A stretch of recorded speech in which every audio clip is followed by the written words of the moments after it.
Everyone should have heard about the trolley problem at least once in their life. A train heading towards 5 people tied down to the tracks. You can flip a switch so that the train can change courses, but it will kill one person instead.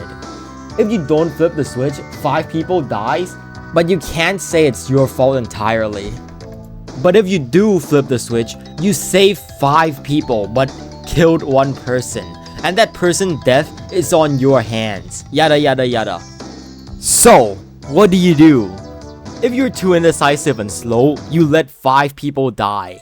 It won't be entirely your fault since you didn't tie them down to the tracks, but at the same time, you could have saved their life.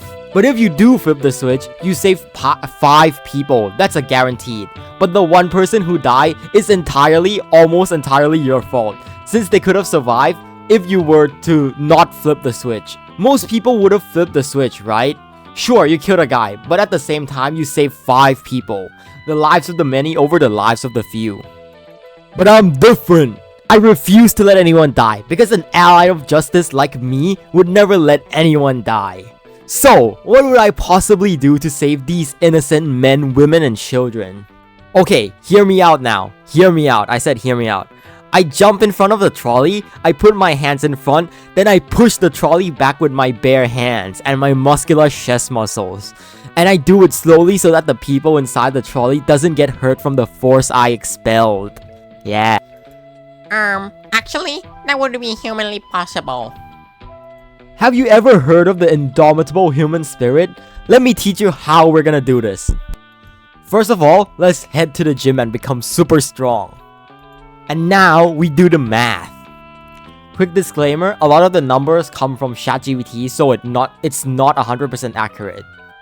For the math, I will be using the tram in Sydney as the example because I live in upside down land, and the tram in Sydney is a transportation system in upside down land.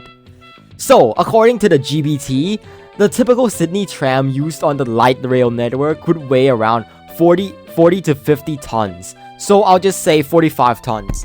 And it would typically travel around 20 to 25 kilometers per hour. So I'll just say 22.5 kilometers per hour. And most of us know that force equals mass time acceleration. Now we can do easy and simple math by subbing 45 tons for 45,000 kilograms. What the fuck am I on? In for mass, then convert 22.5 kilometers per hour to meters per second squared, which is 6.25 meters per second into acceleration. And we get the force of 281,250 kilograms heading towards us.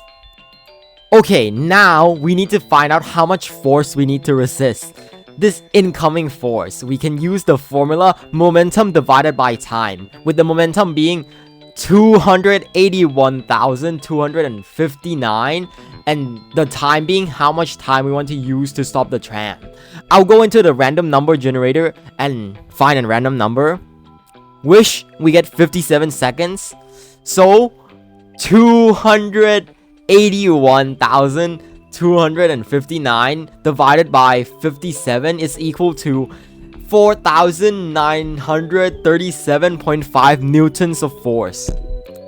Now that we know how much force we need to expel, we need to figure out how much we need to bench to be able to stop this tram. So we use the formula mass equals force divided by gravity, which is 4,937.5 divided by 9.81, which is the gravity, equals to 503.313 kilograms.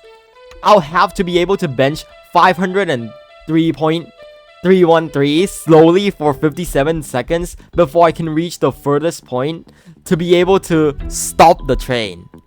But wait! When stopping a train, you also need leg power. So your leg will need to be able to expel the force equal to that force. So I'll also have to be able to squat 503 kilograms for 57 seconds before I reach the highest point to be able to do that. Anyways, it's time for me to hit the gym and get them chest and leg gains in case a trolley dilemma ever happens to me in real life. What is a trolley's favorite type of music? Heavy metal.